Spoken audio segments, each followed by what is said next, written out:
The corruptly manufactured supermajority on the Supreme Court is a clear and present danger, both to the American people and to American democracy. Let's dive in.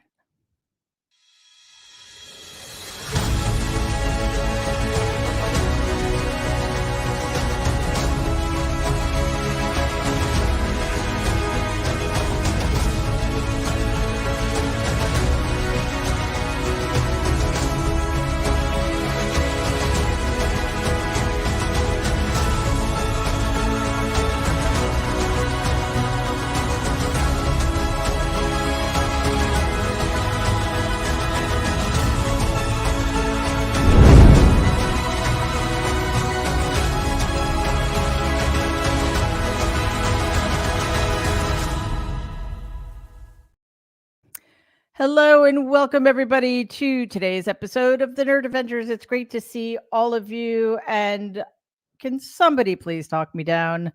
Norm, what are we going to do? We're sitting here on tenterhooks waiting for yet more horrific decisions to drop from the Supreme Court. The term is almost over and there are still 19 decisions pending, and three of them are absolutely enormous for the implications of the future of this country. And yet, Norm, the worst thing they did today was nothing. How is it possible that they have not yet figured out what to do with a question that never should have been asked about presidential immunity? You're muted. I can't There you go. Oh, that's weird. Okay. There we go. Perfect. Finally. What seems crystal clear to me, Mary, is that this is a deliberate decision on the part of the Supreme Court, which we knew from the get-go when they took this case unnecessarily in the first instance, to hold it until the very last minute and make it clear that there would be no way to hold a trial for Donald Trump on any of the things that are really the most significant. This is a shameful action or set of actions by the Supreme Court. And there's no other explanation that I can see. And what's particularly clear is if you looked at the oral argument in the immunity case, and you saw what Alito and the others were saying, they wanted to broaden it out. They wanted to make it something very different. And there's little doubt in my mind that if Chief Justice John Roberts wanted, he could ruffle some feathers of his own members, and he could have had the ruling issued, even if not everybody was yet on board with the ability to write a decision. And he didn't. And this is another instance of the fecklessness of John Roberts. But let's also keep in mind that we are waiting to see, after Roger Stone said that he had Aileen Cannon's cell phone number and that he was pretty confident she was going to dismiss the case, that Cannon is now taking up a loony idea from the Trump legal team that has already been debunked in numerous courts about whether an independent counsel is constitutional, and might well take it to the next stage and dismiss the charges. We have judges who are more a part of Trump's legal team than his lawyers. Yeah, I'd love to know what her retainer is. Oh, wait, I know, a future seat on the Supreme Court. Yeah, I mean, it's, Dean, we are beyond parody here. It's so bad. And what's most alarming, and I think also, none of it's positive, but if we want to glean anything positive out of all this, once again, they're telling us exactly what they're going to do. This is a small taste of what will happen to the rule of law in the judiciary if we have the tragic misfortune of another Trump administration, and it's all laid out, right? I mean, this is just it's a dress rehearsal. Forcing the 10 Commandments on us is the least of what they're going to do. I mean, that's just the beginning. That's just for fun in Louisiana. This is, look, Norm's point, this Supreme Court was asked by Jack Smith in December to take the appeal directly on immunity from Judge Chuck and the trial judge. They said no. They knew it was going to get to them. And then they dragged it all the way out here. And for some contrast, in the 14th Amendment case, where they were considering whether to put Trump back on the ballot, because the Colorado Supreme Court said he was disqualified, it took them only 3 weeks from oral argument to give a decision when they were helping Trump. But when the GOP Supreme Court wants to help Trump by delaying it, they do that. Now we're 2 months since the oral argument in this case. And, people talk about U.S. v. Nixon, Jill Wine-Banks, my friend, a lot of our friends talked about that a couple of weeks between oral argument and decision, because that time the Supreme Court understood the importance of the case. They understood that you have to have some credibility in the eyes of the American people. And in Bush v. Gore, it was 1 day from the oral argument to decision. And 3 of the Supreme Court justices worked on Bush v. Gore on the Bush side. Roberts, Kavanaugh, and Amy Coney Barrett. Not Barrett. Is it Barrett? Kavanaugh? It was Roberts, and I think it's Amy Coney Barrett who worked on it. They know how fast the court can go. They slowed it down on purpose. So look, I think overall we must look at the Supreme Court as not a court. Put court in air quotes, everyone. It is just an arm of the GOP, and we must defeat it the same way we want to defeat the GOP running in the House and the Senate. And how do we do that? Democrats and President Biden need to make Supreme Court reform, call it that, one of the big issues in 2024. And to me, that motivates people. We see ethics issues. We see a hyper-partisan Supreme Court, which even President Biden over the weekend at the George Clooney, Julia Roberts fundraiser mentioned they're out of kilter. But you got to make this an issue. It inspires people. And I think, how else can you in good faith say you're going to do everything you can to ensure women have a constitutional right to control their own body, to strengthen Voting Rights Act, to bring independent judiciary back to the court system, if you don't go on the issue of voting on a Supreme Court reform? So I think Democrats got to lean in. Supreme Court reform, you don't have to use it packing, stacking, nothing like that. Reform. It can be term limits. It can be ethics rules. Term limits polled 70%. Lean into it. This is a runaway court, and we've lost one of the checks on a potential dictator in Donald Trump. That's the biggest problem here. Yeah, absolutely. And Brian, we can't anymore pretend that this isn't political. We see this. We heard this about the DOJ.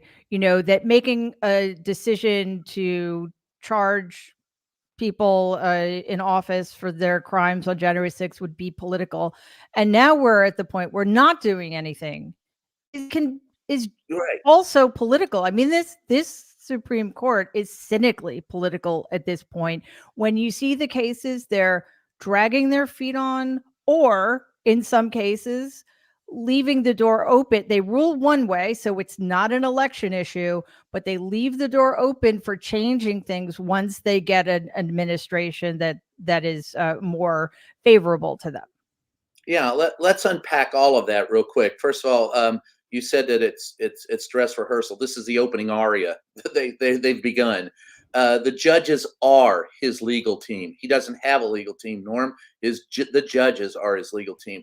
And Dean's right. We have to have reform, and it needs to circumvent or go around two things. It's got to deal directly with term limits and ethics violations. You cannot pack the court. Dean's absolutely right. But you've got to have those things. And you're not going to get those with a Donald Trump victory. But let's go back to the beginning. If you want to unpack this, really take a look at the hearings in which all of these people got into office. They all lied. God, what if someone had testified against Clarence Thomas? Didn't they? Didn't we hear from the very beginning what Clarence Thomas was all about? We've known. It's not a secret. Congress corruptly put them in office. We put those people in office. So indirectly, we're all kind of responsible for where we are. Although I would say that it's the Republicans who voted them in that have the most responsibility. Yeah, I'm not taking responsibility for Clarence Thomas personally. Call them on the carpet, but yeah, I didn't vote for any of them. But you go back to the hearings, Gorsuch, all of them lied. They said, hey, Supreme Court decisions that have already been made are established law, and we're not going to change it. Boom, they changed Roe v. Wade. That it's not only do we now know it's political, it's always been political. Wake up.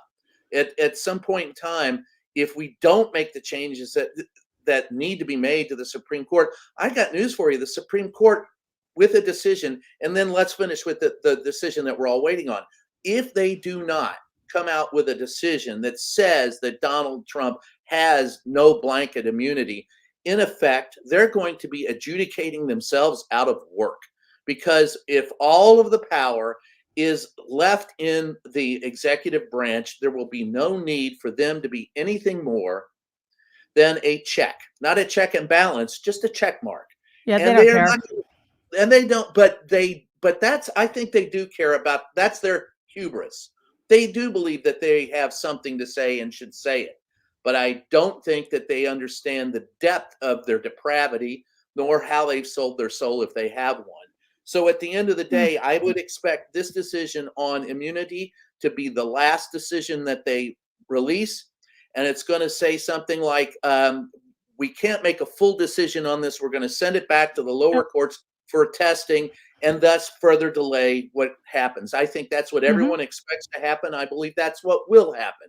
And so at the end of the day, you have a Supreme Court that refuses to look at common sense, common law, and the Constitution for the sake of their own power, which they're going to cede to Donald Trump should he win. It's hypocrisy. Again, as long as their pockets are lined, I don't think they care.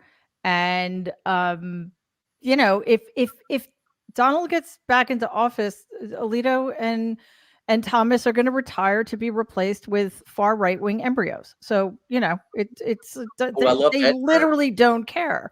So, Jen, I just want to read you a quote from Mark Joseph Stern as these decisions were being handed down.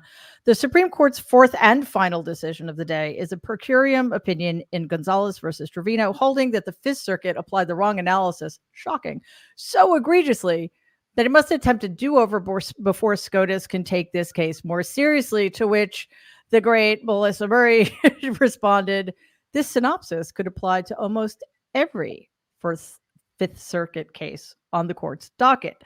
And again, the Fifth Circuit is the only thing that makes the Supreme Court seem reasonable on occasion. And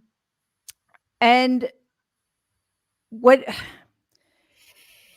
is not going to hold true, however, on these three massive cases that are still pending. And, you know, as Brian mentioned with the immunity one, there's literally no excuse. It is blatantly obvious that this is an in-kind campaign contribution to Donald Trump. I think it's safe to argue that when the Supreme Court said no to Jack Smith back in December, the appeals court took more time than a lot of us wanted to, but they rendered an impeccable decision that the Supreme Court could have just validated. And instead, here we are more than 6 months later. And with the other two cases, Chevron, which you'll explain to us much better than I can, and the other one, the acronym of which I always forget, but has to do with emergency care for women who may need abortions to save their lives. Is that why Justice Sotomayor is crying in her office? And two, what's the holdup? Are they just going to wait until the very last day and then run out of town and think that we're going to forget about it? So they do love to run out of town. They get a very nice summer vacation. And I think the Supreme Court justices know that we won't forget necessarily, and we won't forgive, meaning us sitting here, but and to some degree, they don't care because there's nothing we can do about it right now, they believe. And then there are a lot of people who tend to forget.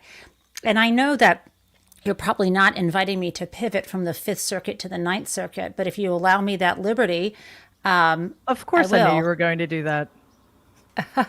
So the Ninth Circuit, which includes California and is known to be the nemesis of the far right, amazingly, the Supreme Court essentially 7-2 affirmed a ruling out of the Ninth Circuit that I have been waiting for since 6.5 months ago when I attended oral argument. That makes one of us. This is the most important case for me this term, believe it or not, because I'm obsessively focused on tax policy and tax fairness. This is Moore versus United States, and nominally, sort of on the surface, it seems to affirm that this couple, Charles and Kathleen Moore from Washington State, indeed will not get their tiny $14,729 refund. Now, for me, that would be a big refund. For them, no, he was a software engineer at Apple for years, and they're quite wealthy based on the record that I have. They were trying to get a refund. And that seems like a small thing for the Supreme Court to take up. But the reality is they were challenging a really, really important tax, the so-called mandatory repatriation tax. Please don't let your eyes glaze over. We're talking about, please, $340 billion. Corporations, tax the rich. This was part of the grand bargain in the Donald Trump tax scam plan that you would have to balance out the fact that you were giving $1 trillion in tax cuts to the rich. They were going to tax this sort of offshore money that corporations based in the U.S. had accumulated over decades, right?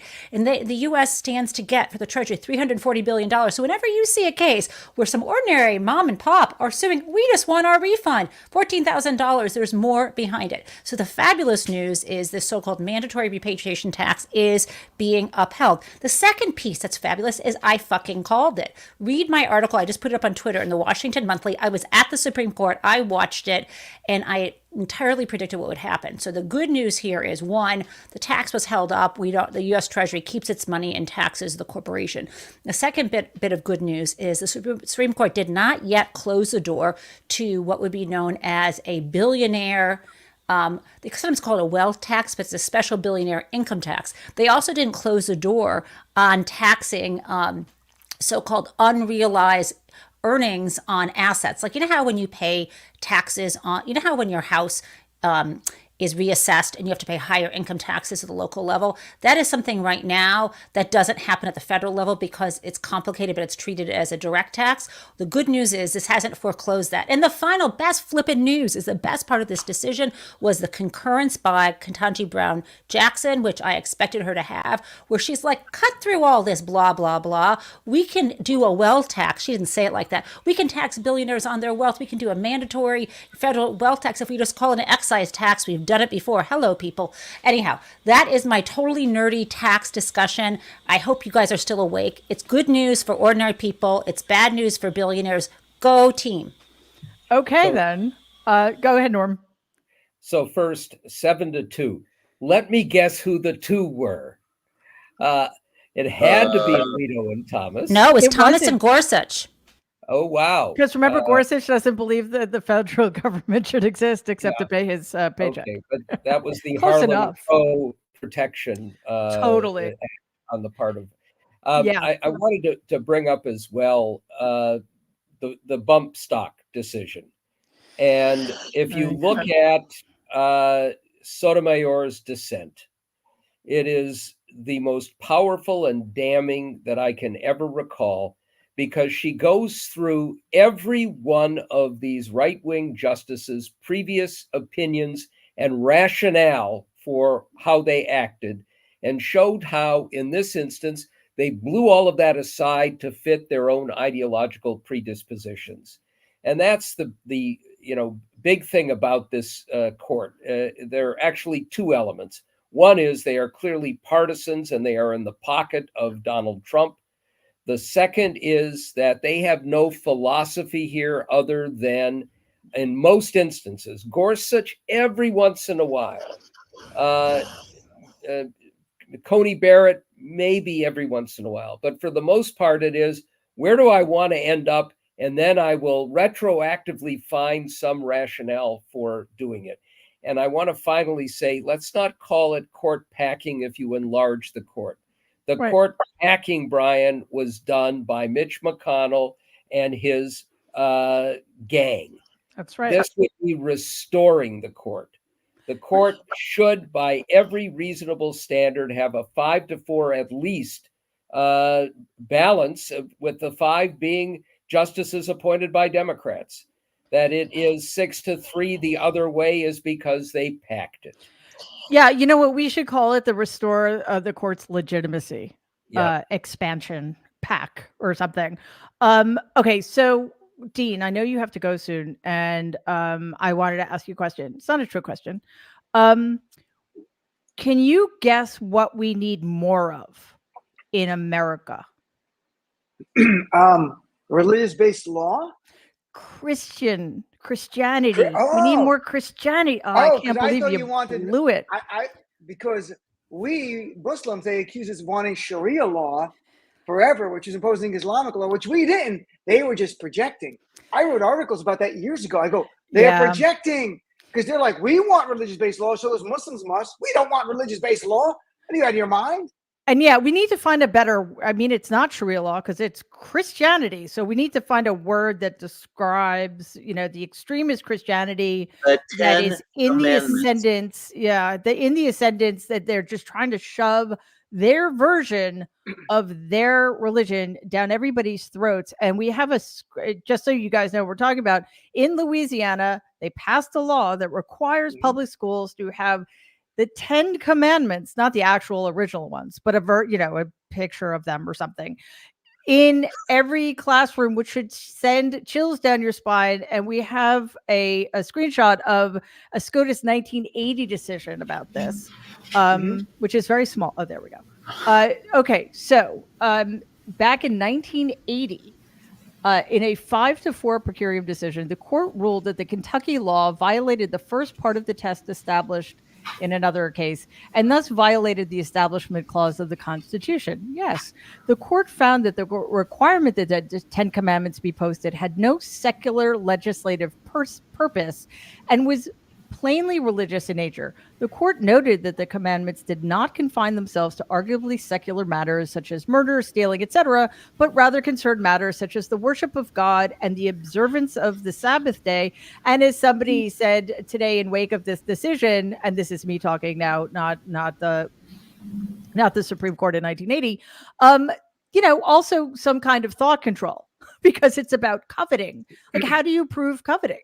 So, Dean, I mean, this is just absolutely, it's not surprising. We can't be surprised. We can't even be shocked anymore. But the doors that are being opened by a Supreme Court will just give the green light to any kind of religious extremism is very alarming, nonetheless. I just watched the trailer for the original movie, The 10 Commandments from 1956. Let my people go. So let us go from the reign of this right-wing religious zealots. We are enslaved in Egypt, ancient Egypt. All right, that's too far. I wrote for Substack about this decision last night, where Governor Jeff Landry, the governor of Louisiana, said, if you want to respect the rule of law, you have to start with the original lawgiver, which was Moses, adding, he got his commandments from God. By the way, no. They're not even trying to hide it. Like, that's the point. And why? And he said, bring on the lawsuits. Why? Because to your very point, Mary, it's about this Supreme Court. Whoa. Moses said, bring on the lawsuits? I didn't know that. No. Jeff Landry updated that, yes. So in Stone versus Graham, which you just showed, was a 5-4 decision, which said in Kentucky, even though private donations raised the money to put the 10 Commandments in the class, it was unconstitutional. Here's the problem, Mary. That entire case relied on a case called Lemon versus Kurtzman. This Supreme Court overturned Lemon versus Kurtzman in 2022 when they said a high school coach could have all the students pray on public school ground in the middle of the 50-yard line, which for before that would have been unconstitutional. Establishment Clause is the idea of government officially favoring one religion over another. So hence they're establishing that religion. So they overturned Lemon versus Kurtzman, which is the foundation of the Graham versus Stone. Just like they in Roe v. Wade, with Dobbs' decision, they're ripping out the building blocks, so then they can go for Griswold versus Connecticut. So no more birth control. This is devious. We're watching it play out. It's not really chess. It's just like robed up checkers. It's brute force. They came in 2022. They got rid of Lemon versus Kurtzman, and these Republicans know this Supreme Court will allow them to put the 10 Commandments up in the classrooms, unless the Supreme Court goes, okay, this is too far. We're going to take a step back, and then they're going to give wins to the right on more substantive issues. So maybe in a hierarchy of issues, to them forcing women to carry a fetus against their will to term and killing women is okay. And they're like, but at the end of the day, the underpinnings of the Stone case are gone. So forget it. Yeah, and listen, this is really simple stuff. We have allegedly a separation of church and state in this country. It's in the Not anymore. first, well, it's still in the Constitution. So until such time as there's a new amendment overturning the First Amendment, actually, I think we're going to end up with a Constitution that is only the Second Amendment, if things keep going the way they're going. But I'm not Christian. But I've probably read the Bible more than most of these people. But I've read it as a literature. It is not my holy book. But even if you are Christian, if you believe in the American experiment and democracy, this should horrify you, Jen. Yeah, and I just want to concur, but slightly distinguish my thoughts from my respected colleague, Counselor Dean Obadala, which is this. Yes, in 2022, with the Kennedy versus Bremerton School District case, where there was this coach who was praying really in the center of the field. Remember, the Supreme Court justices who said that was fine also lied through their teeth, saying he was on the sideline. So they may be hoisted by their own petard in that respect, because he wasn't, they claimed it wasn't sort of required. It wasn't in the middle of the game. It was kind of in the sidelines. So we shall see. But Dean makes an excellent point, which is this court is shameless. And if you take the legs out from under the Stone versus Graham case, the Ten Commandments case, and if it was on the foundation of this other decision that got knocked out, now they can kind of say, oh, so much for that long-standing precedent. This court is really good at sort of putting the kibosh on long-standing precedent. Yeah, and this is, Brian, the court that under which no precedent is safe if the illegitimate supermajority finds it an impediment to ruling however they want. And what's one of the other very alarming things about this is that we are going backwards. This is stuff that we've been fighting against and had thought we'd overcome. And clearly that's not the case anymore. And, you have direct experience of that. Yeah, I grew up in Kentucky and covered that case. And you're right about the Supreme Court. And Norm, you're right about not packing. You need to restore it. I just don't want to add any more members, because I think that just causes additional problems down the road. But I think you need term limits, and you've got to restore the court to a 5-4 at some point in time. Look, I grew up in a Kentucky that was Jim Crow. In first grade, when I walked up to a water fountain, there was a refrigerated water fountain and there was a non-refrigerated water fountain. And guess which people had to drink from the porcelain water fountain? Black people. And guess who got the refrigerated water? White people. It changed in my first grade year. But there was a 10 Commandments hanging in my elementary school, a public elementary school. It was there. And my uncle was part of the state legislature that got it removed. And then there were people that were very conservative in the Kentucky General Assembly who then passed the legislation that went to the Supreme Court. And the problem with the Kentucky legislation, the problem with all of this is, I want to remind people where this comes from. We call Sharia law. This is Catholicism. This is this Christianity, this white evangelical and extreme white evangelicals look, the Southeast Christian Church is one of the largest evangelical churches in the country. In Louisville, Kentucky, it seats 20,000 people. It looks like, we call it Six Flags Over Jesus, or the Church of the Waving Hands. These people are disgruntled Catholics, many of them, who thought that conservative Catholicism was too liberal. These people have determined that public education and politics has destroyed the land of God, and that the government of the United States is not only a Christian government, but that it is not a government unless you find all of your teachings in Christ. Unfortunately, they forget that Christ's biggest teaching was, treat the poor as yourself, and the Sermon on the Mount. They forgot all those parts. What they really want to do is restrict education, and they want to restrict anyone from thinking other than they think. It's not that they want a freedom to worship. They want a freedom to teach you and tell you how to worship. That's what they determine is their freedom of. And I grew up with all of that. And seeing this play out now on a national scale is frightening to me in its scope. In the fact that, Mary, you pointed out so well. We thought we had this. I remember a time in the 70s, there was this brief moment of time after Nixon and before Reagan when we all had the same ugly wide ties. We all listened to the same music. We all had the platform shoes. We all believed in civil rights. And there were no books banned and no Beatles albums burned. And Yeah. at that point in time, I was looking forward thinking, it has abated. The hatred has abated. But I want to remind everyone that where it came back was in Ronald Reagan, Yeah. who gave the far right their voice, and they have not subsided since. Yeah. That's where the roots of all of it come from. Yeah, and we have never learned to prepare for the backlash, right? And Norm, but I want to go to you next. But first, I just want to point out that somebody I saw somebody say, I wish I could remember who, but in Louisiana, give children the 10 commandments, but God forbid we give them free lunch. And there's an image that I saw on Twitter this morning that just sums it up, and in a way that's just devastating. But Kyle, if you could put that image up, that would be great. Unless we don't have it, in which case, okay. I'll see if I can find it. But Norm, I want to hand to you because there's so much to say, and I mean we're just scratching the surface. Yeah, and that was actually the right segue to me, Mary, because Louisiana elected Jeff Landry, who is one of the worst and most radical lunatic people in public life, and made him governor.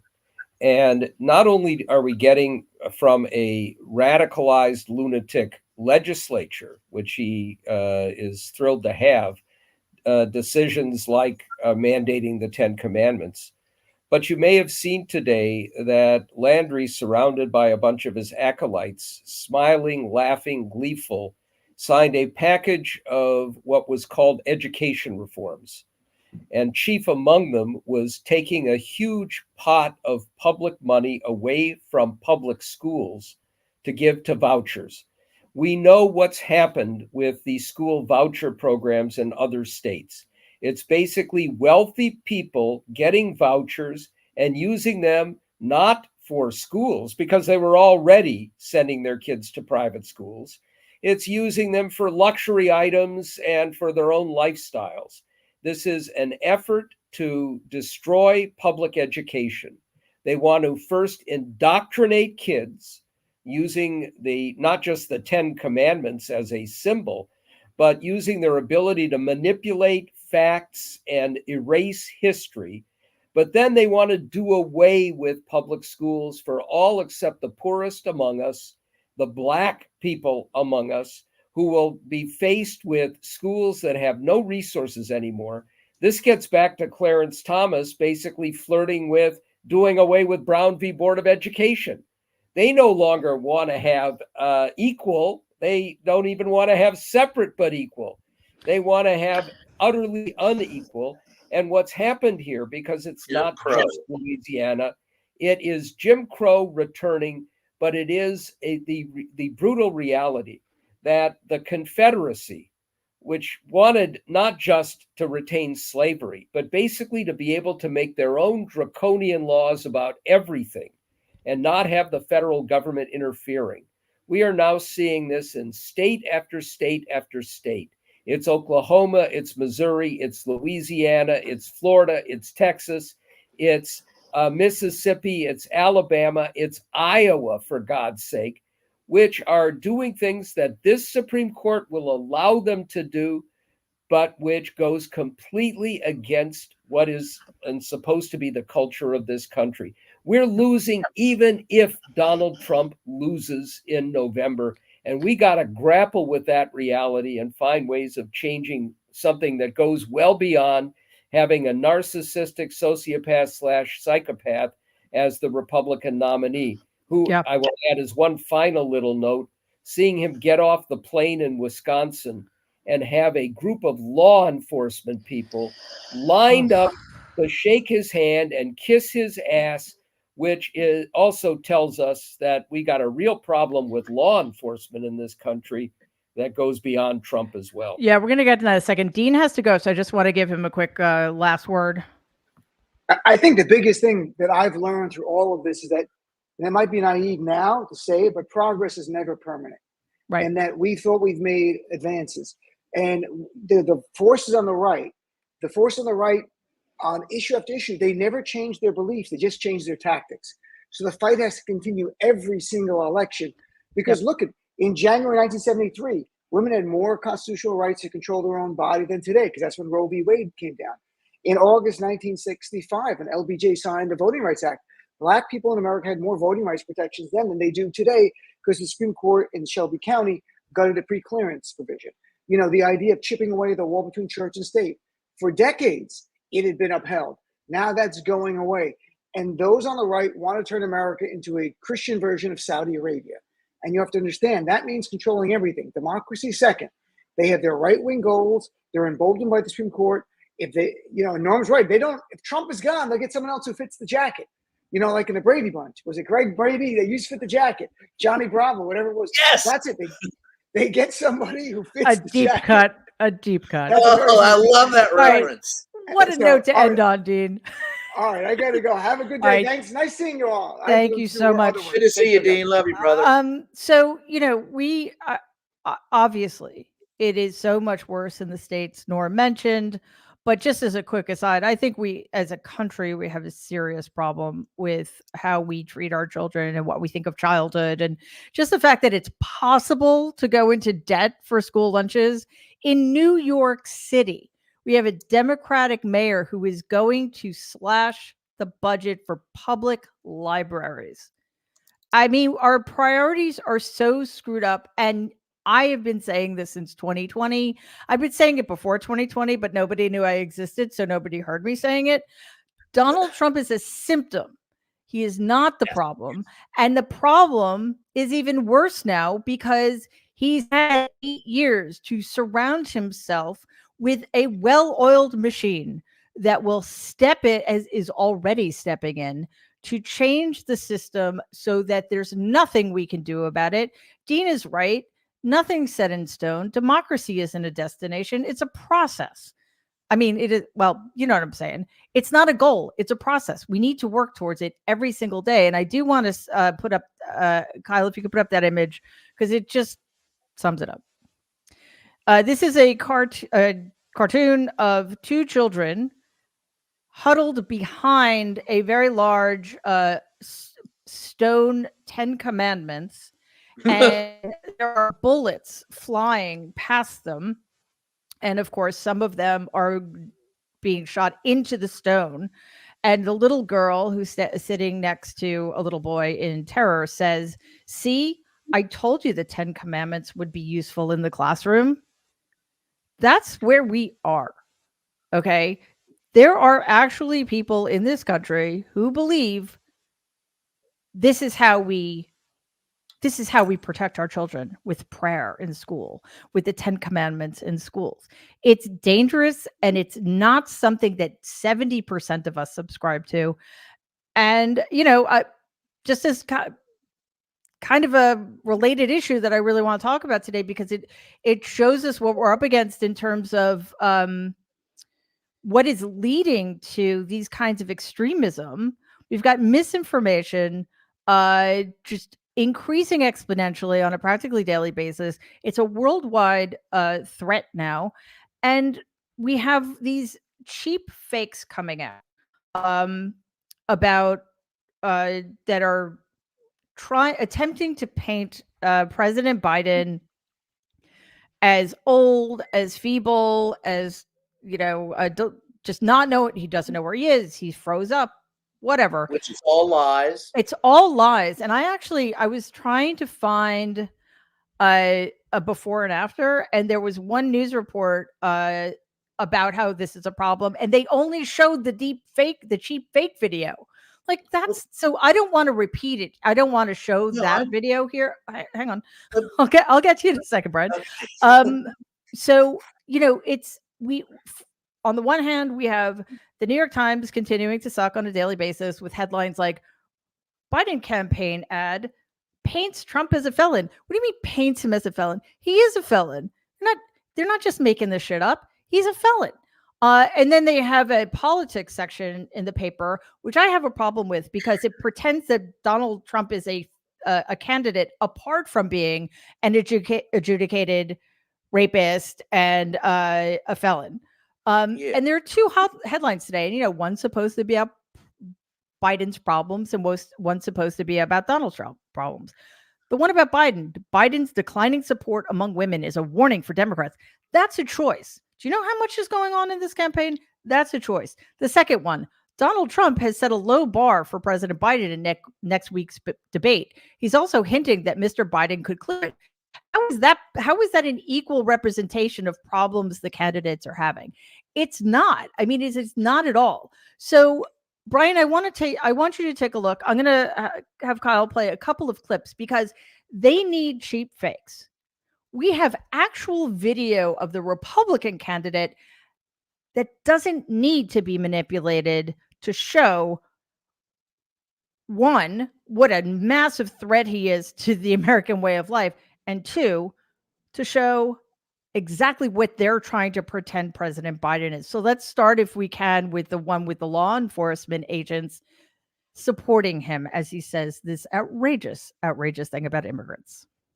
2-year-old nursing student in Georgia who was barbarically murdered by an illegal alien animal.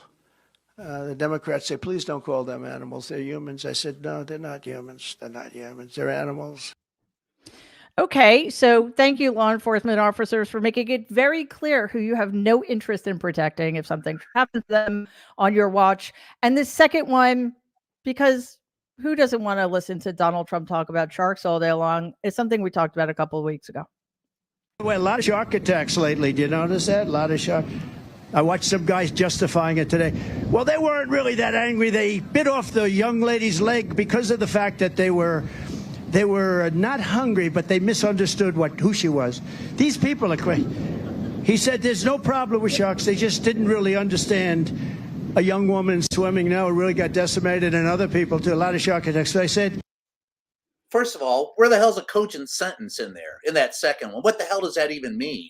And in the first one, illegal alien animals. Let's get to the facts. There are fewer crimes among immigrant population than the general population. So blow that one out your ass. Wait. Facts? Facts. Who cares about facts? And here's one that really hacks my temper a little bit. It's the fact that reporters ignore the facts about Donald and ignore the facts about President Biden. We got President Biden's medical records. His, like we got with Trump. With Trump, we ignored the fact that he's got heart disease. There was only one. Sanjay Gupta and I were the only two in there. My dad had heart disease. We looked at the numbers and I said, Sanjay, does that look like he's got heart disease? He goes, oh yeah, absolutely. The beginnings of he's in bad. He isn't going to live to be 200. What did we report? Dr. Ronnie Jackson saying he's going to live to be 200. Did we look at his cognitive functions? No, we did not. With Joe Biden, we took a look at his medical records after they were released, and we talked about his gait. Did we mention the fact that he's an 81-year-old man who's still recovering from a broken foot, and he has arthritis? Thus, he has a different gait than he used to have. There's nothing about that signifies cognitive decline, and yet we talk about it all the time. And where is the numbers saying, I haven't seen any facts. Again, I know those things are hard to come by when it comes to Donnie, but when he says that women are abandoning him, really? Where are the numbers saying that women are abandoning Joe Biden? As far as I know, most women, whenever I talk to them, they go, Roe v. Wade, screw Donald Trump, Roe v. Wade. I want to have the ability to control my own body. Hello, 70% of the people believe that. So it really fries my giblets to have to listen to that all the damn time because it drives me insane. I mean, I don't know if I would have chosen giblets, but go for it. This is a family show. Ryan has big giblets. He's got really big giblets. I was raised in the South, baby. But it's frustrating as hell because we're reporters and should know better. And the New York Times, let's remind everyone why you're reading and seeing what you're seeing. Because of this.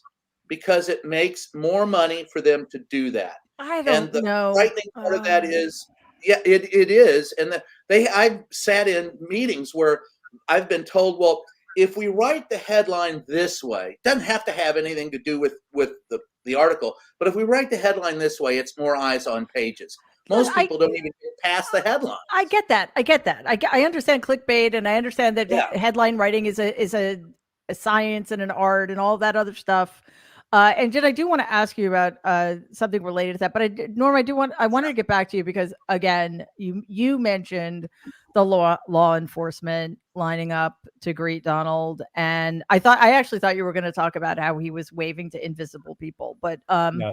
the law enforcement thing is actually more chilling. But we don't have to choose. We have the serious psychiatric disorders on the one side and the fascist authoritarian streak on the other. So, we get both of them. So, but I did find this the clip in which he was just completely demeaning the humanity of immigrants while law enforcement just sat there to be particularly chilling. Absolutely. And I think, I have, since he emerged on the public stage, referred to him as a lifelong narcissistic sociopath. I think psychopath fits better now. And we know it's not just this clip. It's the old rallies where he would say, I'd like to punch him in the face. Why don't you beat them up? Yep. He is a horrible human being. I will say that I've come to believe that this drumbeat by Fox, Sinclair, and others to show Joe Biden as addled and having lost it may end up being a blessing. They're doing this before a debate in 1 week in which everybody who watches that debate, and I think the audience is going to be huge for this one, a whole lot of them are going to go in believing that Biden is addled, past his time, really can't function, freezes up, can't speak. And if Biden, as I am quite confident he will, shows that he is balanced, smart, he may stumble a little bit as he has ever since he was a kid in his words and, make a few errors, but shows that he is not basically like the Weekend at Bernie's being, the stuffed guy wheeled around out there. It will work to his advantage. And even Fox, which has one honest element generally, and that is their polls. They're not always great, but that Fox now has a poll showing Biden rising, 45% approval, which is ahead by 3 points. Yeah, showing, I was really sort of struck today. It didn't surprise me at one level. The Wall Street Journal had an op-ed by Michael McConnell, who's a former conservative judge, a circuit judge, generally, a smart guy, but a piece about why the trial in New York was completely bogus, and it was filled with misstatements and flat out lies. But what we know from surveys is that the conviction has mattered, that for voters that we need, they're looking at this now and they're seeing a convicted felon. And if these law enforcement disgraces are standing there to shake hands with the convicted felon, are standing behind him approvingly as he calls migrants animals and not human, put that to the side for the moment, although it's scary because we have these constitutional sheriffs who are going to be out there doing horrible things no matter what. But it's noise that's playing to a base that's already with Trump and not to the voters that matter. And that is the most encouraging thing we've seen. And that includes another reality, which is that Bobby Kennedy's support, Bobby Kennedy Jr., I don't want to give him the name Bobby Kennedy, his support is starting to decline. And the more we get into a campaign season where voters who are they're not paying any attention, they just see the name Robert F. Kennedy Jr., the more they learn what he is about and what he's trying to do, we have hope that his support will decline even further and that we'll be in a better position to escape the hellscape that would emerge if this narcissistic psychopath got elected again. I don't think Yeah. you're going far enough. I think Yeah. that Well, stuff I mean- about the cops are going to, that's going to play out over years, because Right. the cops supporting them are going to, there'll be hell to pay for those people defending a convicted felon. Yeah, telling you I that. don't understand why they still have jobs. And Jen, something Brian said, and I don't at all disagree, that corporate media does certain things because it's going to make them more money. I completely understand that. And then if you are objective, which it's hard for me to be objective about this, but it's been true since the late 70s for reasons that are difficult to grapple with. Donald sells papers, fine. But I find it really hard to believe that talking about his criminality and his potential psychological issues and that absolutely insane, not to get too technical on you guys, rant about sharks and electrocution, what, that's not going to sell papers? Because come on, it's like it should go both ways. Like if promoting him sells papers, then so should revealing the actual truth about him, right? Yeah, and I'm going to bring this right back to that good old topic, tax. I think the corporate media owners, You just can't help yourself. at the New York Times and at the Washington Post themselves are, I don't know other than that, because I think this would sell papers, but I think they are of a certain class, a certain ilk, and a certain mindset where they don't like the tax policies that they believe Joe Biden is going to put forward. And Donald Trump, in his lunacy the other day when he met with the Business Roundtable, which is the CEOs of major companies like Jamie Dimon and Mary Barra of GMM, et cetera, he said to them, he's like, I'm going to give you tax cuts. And they're like, how much? Because the corporate tax is now 21%. And he said, I'm going to give you tax cuts. And they said, how much? And he said, I'm going to get you down to 20%. I'm cutting 1%. And he said, what is that based on? He goes, I don't know. It's a round number. Like, what the fuck? They even realize he's crazy. But I think at the end of the day, there's a certain group of people who doesn't like government, period. And they see themselves as the masters of the universe. And they see businesses, multinational corporations, as actually the governing forces in society. And they just want someone who won't tamper with them too much. And these are mostly white males who lead these organizations, and they don't need an abortion, and their mistresses or wives and daughters can get them, and et cetera, et cetera, et cetera. So I think they see Donald Trump as a loony blip, just like a client who they have to cater to. And so it's all about money for them, and there's more money to be made in tax cuts than there is in eyeballs. Well, they also know that if he does get in, he won't be in charge, and they'll get whatever they want. So, there's that too. And just very quickly, like, speaking of a strategy that could be much more effective if you focused your ire where it should be.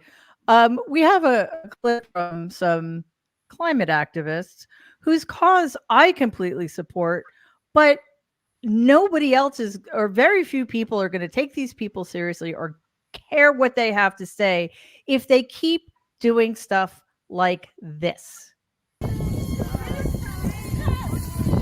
What did Stonehenge ever do to you? I mean, I personally have always thought the Druids used way too many fossil fuels, but that's just me. And I talked about this today on Morning Jen, and some people are like, well, it's just paint. And No. well, let me just make this one point, though. It doesn't, two things. One, when you do this, it invites other people to take more serious actions against this. Number two, it's if you threw paint on little children in a parade that was red paint and simulated blood, that's still bad. In other words, when you represent destruction, it invites more destruction, and it may ruin it for all of us. I've never been to Stonehenge, but they might put gates and fences around it, and it's gonna. And finally, as you said, Mary, it doesn't save the planet. They're claiming, well, if we don't save the planet, it will be underwater. Tell me how what you're doing is changing things. These are young. What's the point? Yeah, exactly. Yeah. And actually, do you want to see what is a good target for their ire? This makes me happy. Or not. What? Oh, Kyle's like, I do want to see, but what the F are you doing? did I not send it to you? I want to see too. I want to see, Mary. Well, you know why we can't see it? Okay, remember when Norm wore his orange shirt and I couldn't see him? I was kidding. Yeah, there you In this case, they were spraying private jets with orange paint. And imagine if Donald got on a plane like that. We Well, wouldn't you be able want to to see know. him. But no, if you want to make a point, spray paint a private jet, because private jets are horrible for the environment. And, like, nobody should have a private jet, and everybody will be very happy if you give people who overuse them. I can't think of anybody off the top of my head.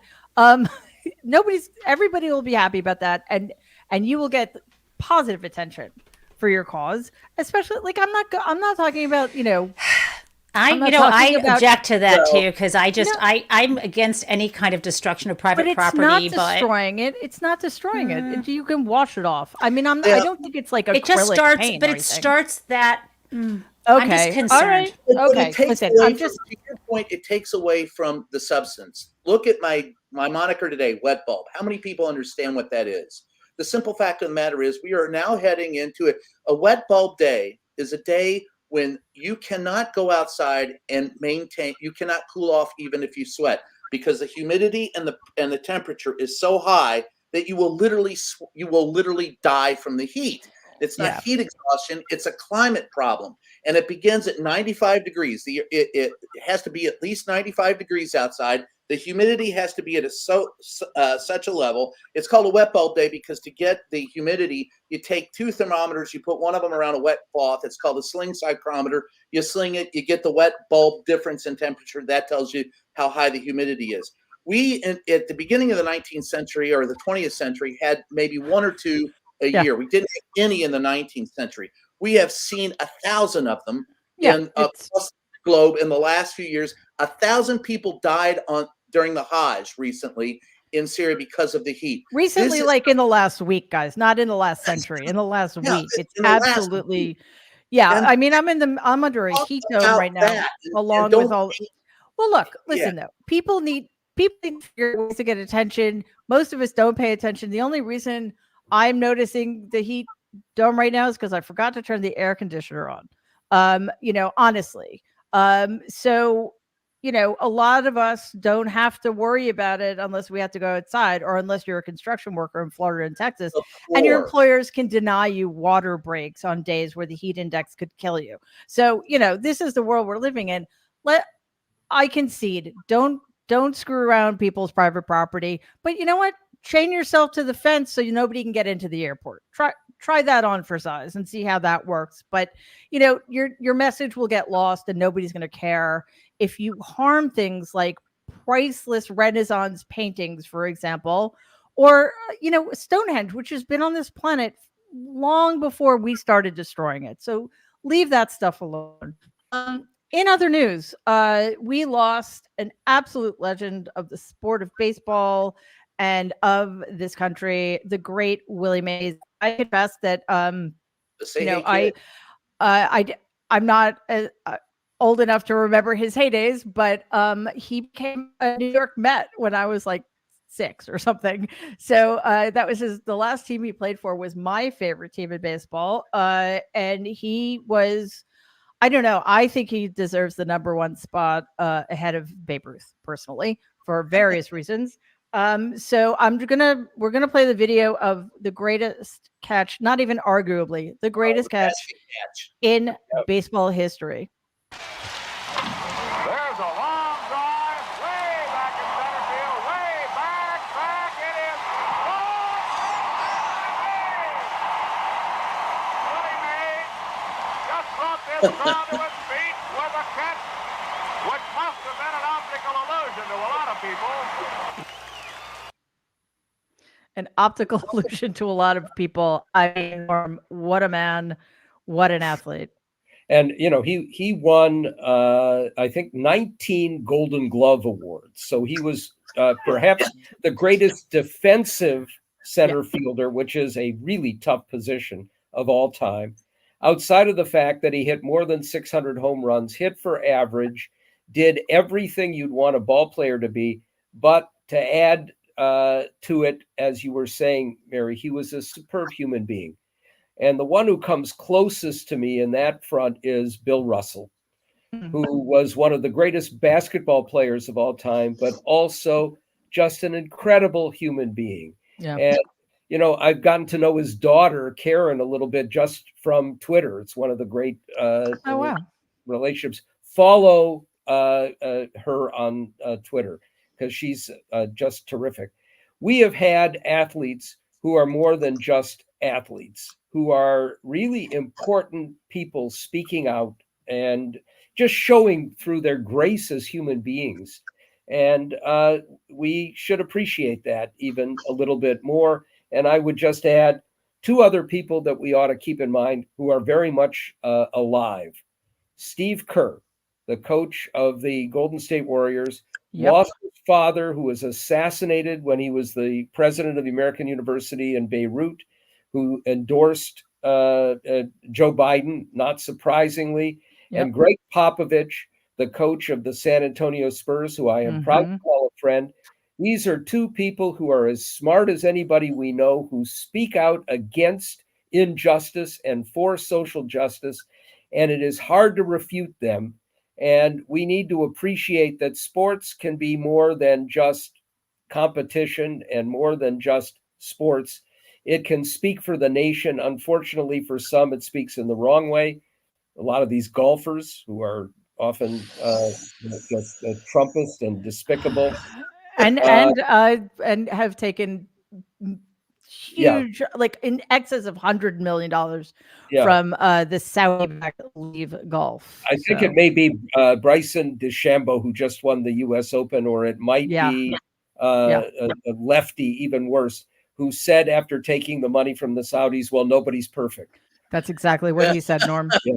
Yeah, I have a different word to use to describe him. But anyway, we are going to leave it there, Norm. Thank you so much for that.